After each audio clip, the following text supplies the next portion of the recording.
How's it going, guys, and welcome back to BL3's Forgotten, the series where I take a look at unused and not often talked about pieces of gear to determine whether or not they deserve to be remembered within the modern meta of the game or should be left behind and forgotten. And today we're taking a look at the Major Kong. If you'd like to get the Major Kong for yourself, you're going to fast travel over to Valhalla in Krieg's Mind, making your way over to the save station just out front of Psycho Reaver's arena. Jump on down, kill Psycho Reaver, and you can get yourself the Major Kong. The Major Kong is a legendary COV launcher able to come in all elements and able to have 1 to 2 projectiles per shot for 2 or 3 ammo costs per shot respectively. The Major Kong fires out a large shotgun shell which quickly loses accuracy as it flies through the air and will either explode on impact with an enemy or will stick into a surface and explode after 2 seconds. After exploding, it will summon out child projectiles for each nearby enemy which will home in on them and deal splash damage. You can hold to charge the Major Kong, increasing its damage but also increasing its ammo cost. At a max charge, the ×1 takes 7 ammo per shot and the ×2 takes 8. This damage bonus seems to go up to just over 650%. I couldn't tell exactly how much, but it's somewhere around there. And from what I can tell, this seems to be a completely unique multiplier, meaning that it multiplies against the entire rest of the damage formula, which more simply put, big damage buff.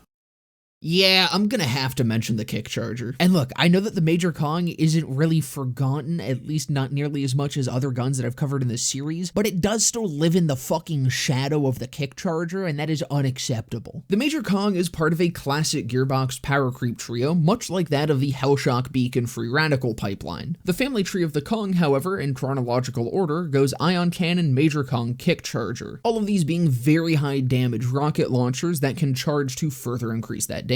Except unlike the Hellshock to Free Radical example, the final in this lineage is not the best version of this weapon. Because the Major Kong is like if the kick charger stopped listening to a constant rotation of Weezer, Tool, and Radiohead and instead actually made physical contact with a woman. The kick charger goes, well, I go, but the Major Kong go.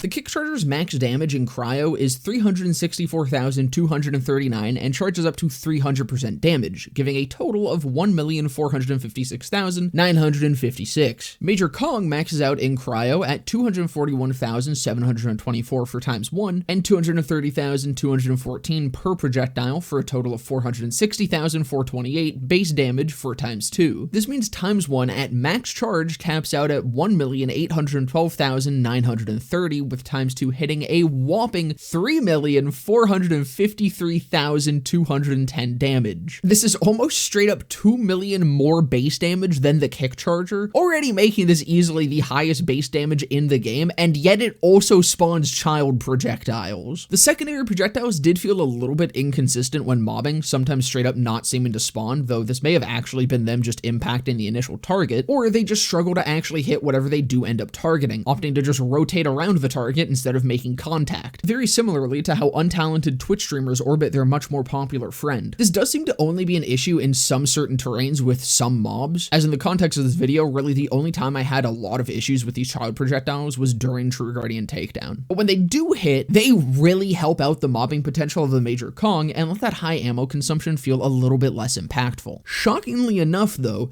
ammo consumption really didn't feel all that bad when full charging during mobbing. You do chew up a lot of your limited rocket ammo, but it's not like it's for nothing. This gun is the result of a passionate, romantic night between the Ion Cannon and the Hive, which is to say, while it sucks down ammo like I suck down...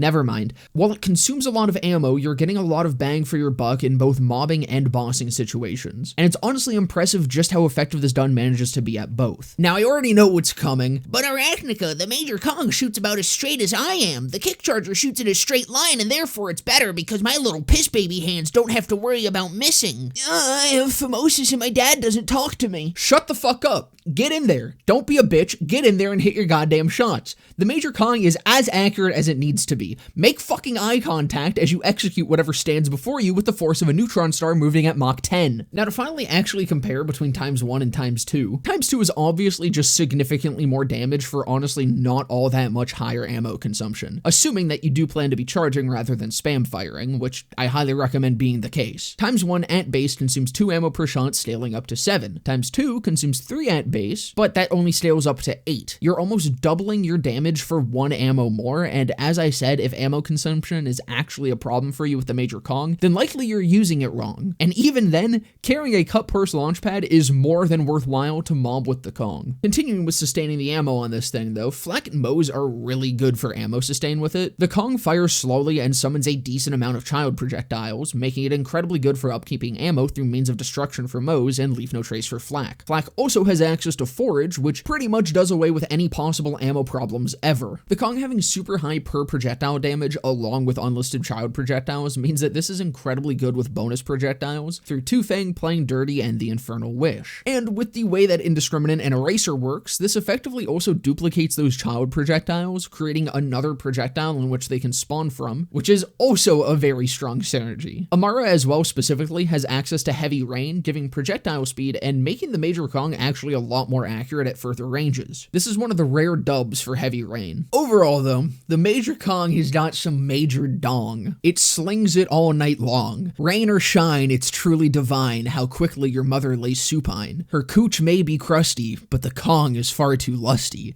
With a charge and release, Major is pleased as he dropped his spunk and leaves. What was my point? I think I kind of lost the plot there a little bit. This gun is cool. That's gonna about do it for this one though. I hope you guys enjoyed. If you did, definitely consider leaving a like, comment, subscribe, all that. I'll be live right after this video goes up, right here on YouTube and also over my Twitch channel, where there will be a link to down in the description below. And just under that is a link to my Discord server where you can come and join and hang out. But with that all being said, I hope to see you guys in the next one.